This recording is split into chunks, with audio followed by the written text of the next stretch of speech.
I was posed a question in my comments recently asking me, where do I start, right? Where do I start?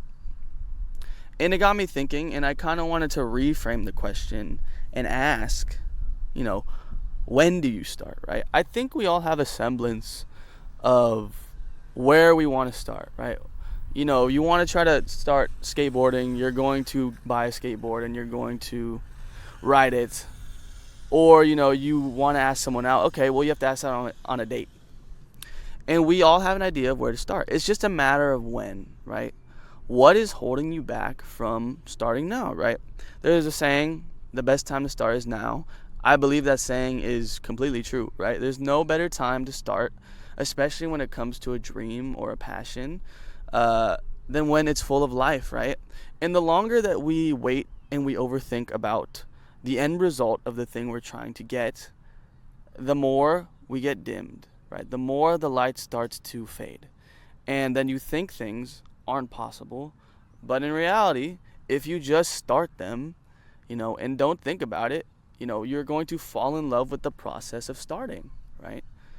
There's something so beautiful about being an amateur, right? But people don't realize that. People tend to be afraid of coming off as unprofessional or coming off as an amateur. But it's like the best time to exist. When you're first learning something, like, you just do it. You're just trying to do it, and it's something that you should enjoy instead of something that you fear, right? You have so much leeway to mess up, right? And there's no pressure for you to be consistent or, put out the same thing just yet, because you're just starting, right? You're just starting. You could know nothing about, what I'm doing, like creating content like this. You could know nothing about music, but the more you learn and accept, like, oh, I don't know this right now, I'm not very good at it, but I can improve every single day. And then eventually, you're just going to see your skills and your love and your passion grow into something great. I also feel like we have a fear of being perceived. Actually, I know we have a fear of being perceived, because I'm living proof, right? I always feared about how I was going to look, right? If I look stupid trying something new. And a lot of people in my life, including people in my life, they have that fear. And it's completely fine to be like, yeah, I just don't want to look like a fool. But we're all going to be a fool one day, right? We're all going to, fall for our situationship. We're all going to, fall flat on our face while trying to dribble a basketball, something which I did.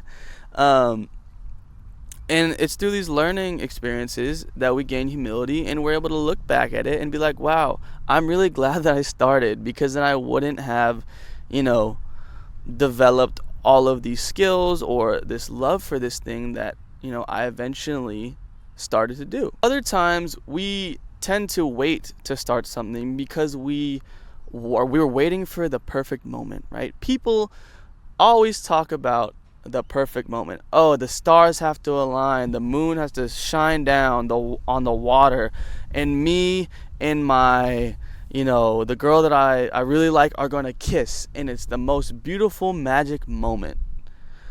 Those moments are usually impromptu.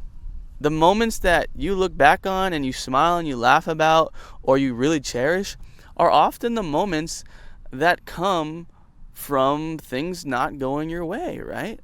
Things happening that you didn't really expect, but you look back on it like, wow, that was a really memorable moment. Like, it was so natural, right? If you're trying to force something when you're starting out, then it's not going to be natural, right? It's not going to feel good. So instead of thinking about it, just do it. Just start.